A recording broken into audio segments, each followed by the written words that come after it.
A nota do governo americano que mostra que sim, Alexandre de Moraes está na lista, daquela que está em posse nas mãos do secretário Marco Rubio, daqueles que vão ser sancionados com pelo menos cancelamento de visto, a impossibilidade de ingressar nos Estados Unidos e possivelmente, como eu já falei em um vídeo, expliquei para vocês todas as consequências da lei americana, também ter todos os seus ativos, todos os seus bens que utilizem o sistema financeiro americano SWIFT, o que inclui basicamente todos os bancos brasileiros, e praticamente todos os bancos, grandes bancos do Ocidente, que não possam, ter esses ativos, que esses ativos fiquem congelados se permanecerem no banco, ou que o próprio banco perca acesso ao sistema financeiro internacional, que obviamente nenhum banco vai querer, porque quebraria no exato momento, geraria uma corrida de todos os seus correntistas para sacar o dinheiro, porque sem ter acesso a negociações em dólar, sem ter acesso a transações internacionais,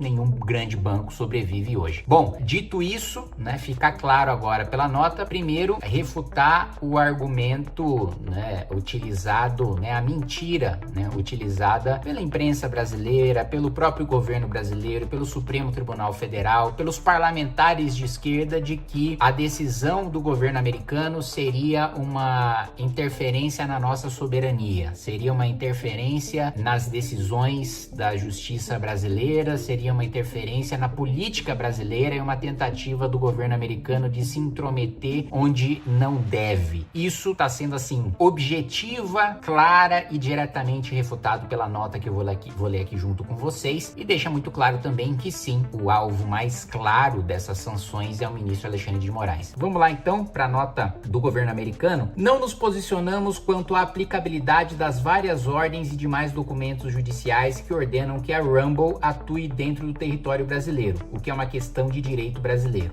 Então, primeiro ponto, o processo, o primeiro processo que leva o governo americano a aplicar legislação de sanção extraterritorial contra o ministro Alexandre de Moraes e outras autoridades brasileiras é especificamente o processo contra o Rumble, que é uma empresa, uma plataforma americana. Então, a primeira afirmação, o governo americano está pouco se lixando se a justiça brasileira censura brasileiros. Eu não ligo! Fala, olha, isso aí é questão de vocês, se a lei de vocês permite isso e a justiça referendou, meu amigo, não é problema nosso. Se é o caso, se não é o caso, a gente nem entrou no mérito desse processo, isso aí é questão de direito brasileiro, a gente não interfere, vocês que se virem. Muito bem. Aí entra no e aí? E aí?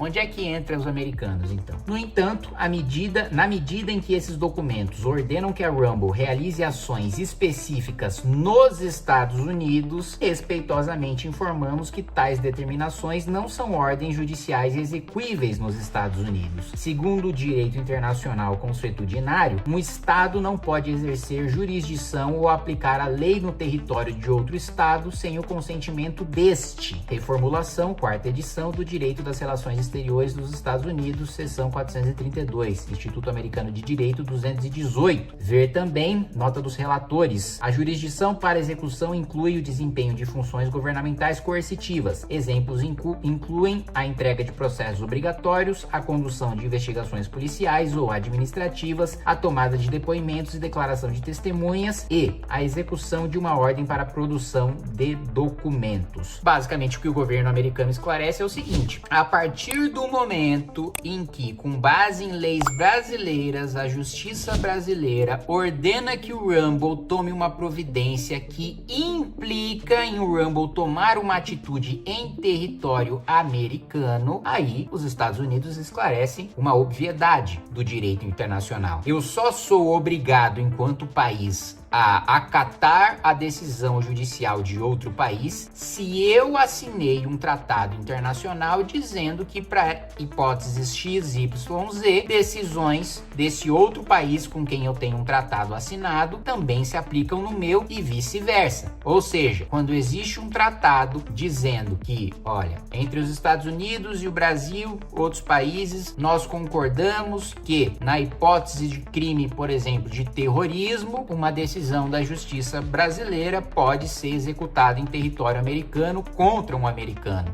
E assim como uma decisão da justiça americana pode se aplicar em território brasileiro contra um brasileiro. Não assinamos, diz os Estados Unidos, não assinamos nenhum tratado que permita que vocês sancionem, ou que vocês punam, ou que vocês restringam com base no direito brasileiro o funcionamento de uma empresa americana, de uma rede social americana. Aliás, o contrário. Isso, os Estados Unidos sequer poderiam assinar um tratado internacional que limitasse o funcionamento de uma rede social americana com base no direito estrangeiro, com base numa lei estrangeira, porque a primeira emenda, ou seja, o direito mais importante da Carta Constitucional, da Lei Fundamental Americana, protege a liberdade de expressão dos americanos. Então, e tratados internacionais estão abaixo das constituições. Tratados internacionais não têm o poder de, a gente chama no direito de pirâmide de Kelsen, das leis que são mais importantes, das leis que têm mais peso e que prevalecem sobre outras. E vamos lá, eles ainda desenvolvem a nota dizendo o seguinte, quando o processo compulsório é entregue, no entanto, o próprio ato de entrega constitui um exercício da soberania de uma nação dentro do território de outra soberania, Ou seja, o que os Estados Unidos estão falando é o seguinte: a partir do momento em que a justiça brasileira manda um processo com base em lei brasileira, sem ter um tratado assinado com o governo americano, ele manda esse processo, intima uma parte do processo nos Estados Unidos, manda, portanto, para os Estados Unidos, para a justiça americana, notificar, tornar ciente, aquela parte da medida que ela precisa tomar. Em território americano, o governo americano diz o seguinte: a partir desse momento, independentemente do conteúdo da decisão, a partir do momento que vocês mandaram uma intimação para os Estados Unidos, vocês já estão ferindo a nossa soberania, porque a gente não deixou vocês enviarem processo para cá. Vocês não mandam aqui, a lei americana manda aqui. Então, primeiro, se a nota do governo americano trata do caso do Rumble, obviamente, um dos ministros que vão ser sancionados é o ministro Alexandre de Moraes, que é o relator, que é quem deu as ordens, principalmente as liminares. Segundo ponto, cai por terra, uma aula de direito dada na nota do governo americano, falando, meu amigo, aqui não tem ninguém mexendo, não tem nenhuma lei americana que eu tô mandando a justiça brasileira cumprir, não. E não tem nenhum cidadão brasileiro que eu tô obrigando a cumprir uma lei americana, não. Aliás, a lei americana se aplica a instituições americanas. Então, mesmo na hora de eu sancionar um brasileiro, a sanção se restringe a empresas e instituições americanas. Então, o seu ministro não pode pisar no território americano, o que é da nossa soberania decidir. O seu ministro não pode ter relação com empresas americanas, o que é da nossa soberania decidir. E o seu ministro não pode ter ativos,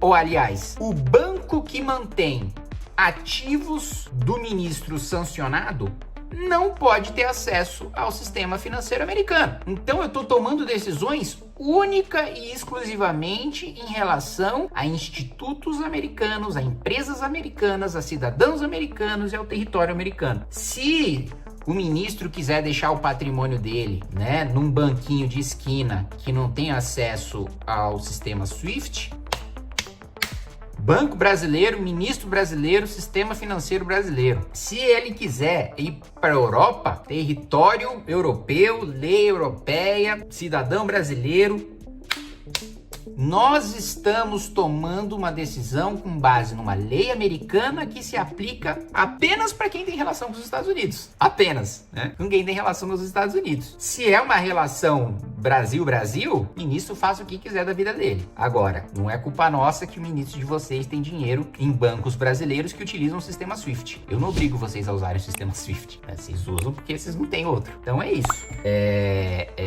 Fica cada vez mais claro que essa sanção vai vir, mas mais uma vez, como eu disse no outro vídeo, é uma vergonha para mim, enquanto brasileiro e, claro, enquanto parlamentar, representante de outros brasileiros também, ter que vir uma sanção dos Estados Unidos atos que, como o próprio governo americano disse, estamos pouco nos lixando para a liberdade de expressão dos brasileiros, para os brasileiros, para as empresas brasileiras. A gente só se mexeu porque vocês mexeram com o americano. Então, assim, nem é... Às vezes eu vejo alguns deputados, né, falarem, olha só como os Estados Unidos são virtuosos, preocupados com a nossa liberdade de expressão, preocupados em salvar o Brasil. Você está dizendo que é salvar o Brasil coisa nenhuma. Eles estão preocupados com deles. Mexeu com deles, eles estão protegendo. A gente aqui, parlamento brasileiro, senado brasileiro, é uma vergonha a incompetência que nós temos de fazer o controle do equilíbrio dos poderes entre nós. É uma vergonha a incapacidade que o nosso senado tem de aplicar a Constituição brasileira e defender a liberdade de expressão, que também é um princípio constitucional nosso, cláusula pétrea, inclusive. É uma vergonha que para a população brasileira ter uma vitória em relação a abusos que são cometidos contra ela, precise vir uma nação estrangeira para promover sanção em relação ao juiz brasileiro. É uma vergonha. A gente não precisava passar por isso. Isso é um vexame internacional. Me sinto envergonhado enquanto brasileiro de ter que passar por isso. Por quê? Porque o nosso Congresso Nacional é omisso, covarde e deixa se tornar refém pelo Supremo Tribunal Federal.